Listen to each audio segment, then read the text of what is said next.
I am not a fan of exclusives. Some of you may be, and good for you. Some of you may not be, and good for you as well.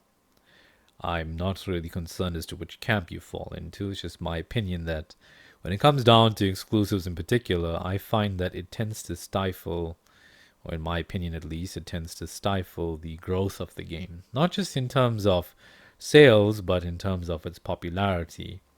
For example, growing up as a kid, I had just a PlayStation 1 and eventually a PlayStation 2. It was only when I got my first job out of high school with the money that I earned, that I was able to buy a PlayStation 3. Very exciting. Very, very exciting to do that, by the way. And that was, well, into the year 2009. So it's been some time since I've felt that kind of excitement. Now, the reason why I'm bringing this thing up about console exclusives, it's because of Final Fantasy 16. Now, I'm here looking at an article from Eurogamer.net, and basically the headline reads Final Fantasy 16 sales did not meet high expectations, says Square Enix president. Blames slow adoption of PlayStation 5. Now, it's been more than 3 years since the PlayStation 5's launch. It's been a bit rocky and rough. Apparently, they're more available now. There's not so much of a shortage of these things, and apparently the price has come down according to Sony. I've seen some comments online about that where people are a bit skeptical and they claim that nope, it didn't come down. It's just now at its normal price, the price that it's supposed to be at all this time. The prices were previously inflated so that they can obviously milk it for profits. But then again, that's just the internet, and I don't know how true that is myself. Could be true. Companies tend to uh, make up these artificial shortages to maximize profit. It does happen. I've seen things. Let's just say it. Let's just say it and leave it there. So anyway, back to the article. Sales of Final Fantasy 16 did not meet Square Enix's high expectations, said President Takahashi Kiryu. This is pretty cool. Kiryu, as in Kiryu Kazuma from the Yakuza series. They're not related, by the way, in case anybody wants to know. Last week, the company's latest earnings report was released, and while net sales increased, operating profit dropped 79% from 14.4 billion yen to just 3 billion yen. Very important to note, the primary goal of almost every single entity in the world, be it a company or an individual, I'm sorry to say this, but it is to make a profit and as high a profit as possible. We're all the same. Doesn't matter how you look at it. You can say you don't really care about it, but let's be realistic. With the way the world is going, we're all trying to turn a profit no matter what we do. Whether it be through a YouTube channel or through some online social media platform, we put in time, effort to get more views, more subscribers, and hopefully get more money in some cases. In some cases, you do it out of boredom, like mine. I'm doing this to escape boredom at the moment, and also because my brain is completely burnt out, so my words are going to slur quite a bit. You know, we all do things for the sake of profit. You go to work because you want to put in most cases, as much time as possible and get as paid as much as possible, or put in as much effort as possible and get rewarded for that. Profit, it's everywhere. During a post-earnings call to analysts, Kiryu said the high end of the company's expectations were not met and slow adoption of the PS5 was a limiting factor, Bloomberg reports.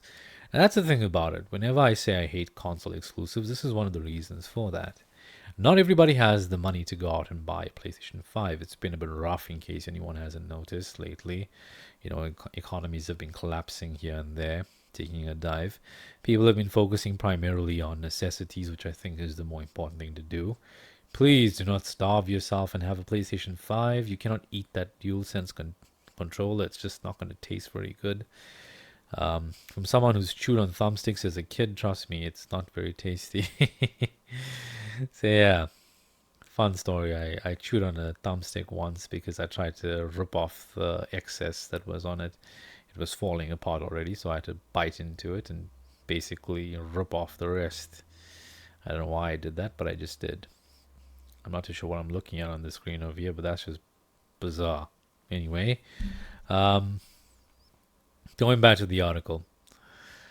The Final Fantasy 16 was released on PlayStation 5 or as a PlayStation 5 exclusive, but is expected to launch on PC in the future. Now, I myself am well, a general gamer. I'm not really going to say I'm a PC or console gamer.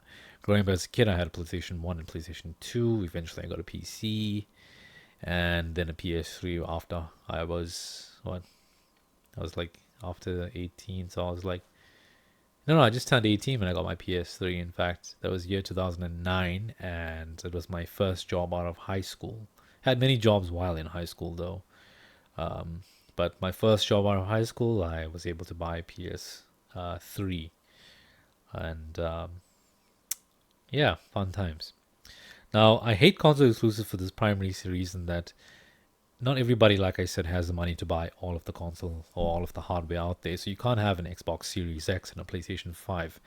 I highly doubt that unless your parents are serious gamers, you as a kid, who I'm going to be honest with, I think that video games are primarily or mostly played by kids because they've got the most amount of time on their hands. They're not the ones who buy the most, though. I think adults buy the most. We spend more money than kids do in general. I would think. Like I can tell you, in the past 5 years, I've spent a hell of a lot of money on games, and none of them at launch except for Cyberpunk, which was a massive disappointment. Good God, it reminded me why I should not buy games at launch. Now, back to the article. Square Enix will now take steps to boost sales of the game now that the hardware supply is less constricted and the console user base continues to expand. The other reason why I would think that Final Fantasy 16 as well might have been stifled is not just the user base of the PlayStation 5. You see, aside from being a console exclusive, not everybody has enough money to buy a AAA game every single month. Let's be realistic here. We had Resident Evil 4 remake come out. Not too long after that was Street Fighter 6. And then now you've got Final Fantasy 16. People's pockets aren't that deep anymore. Well, when it comes to gaming, in fact, it's not that deep. For other stuff, maybe. But that's one reason for it. The other reason is this is not Final Fantasy 7. Now, I know some people are going to go mad and have a meltdown maybe, but the fact of the matter is those of us who have been waiting for Final Fantasy VII Remake stuff are not as eager as those who've been waiting for Final Fantasy 16. Yeah, it fills in that void if you got that Final Fantasy itch that you need to scratch, but it's not like it's going to be the most anticipated Final Fantasy out there. I would say that is still on the Final Fantasy VII Remake, in my opinion. I could be 100% wrong. That's also a contributing factor to sales, in my opinion. The company net sales for HD games has increased thanks to the launch of Final Fantasy 16 and Pixel remasters. These are very beautiful, by the way, from what I've seen. I want to get them. In fact, I haven't had a chance to play those games, and I do look forward to playing them. I will get them when I get a chance. Although operating income was down due to cost of development. Ooh, that's where some of it comes in. But if you think about it, now that they've effectively dealt with the PS5 supply issue, um, I think this will obviously pick up, and obviously when they release the game on PC. Now, for MMOs, net sales decreased compared to the previous year. However, this is due to the success of Final Fantasy XIV's Endwalker expansion last year. This year will be a lull in sales ahead of next year's Dawn Trail expansion. I will be honest with you, I'm not an online player. I don't play online games all that often. In fact, I try to avoid the internet as much as I can whenever I can. If I play games, a lot of it is offline, and it's always these single player experience titles: God of War, Spider-Man, Final Fantasy. Not so much the online portions of Final Fantasy, just the way I am. The most recent game that I played online was not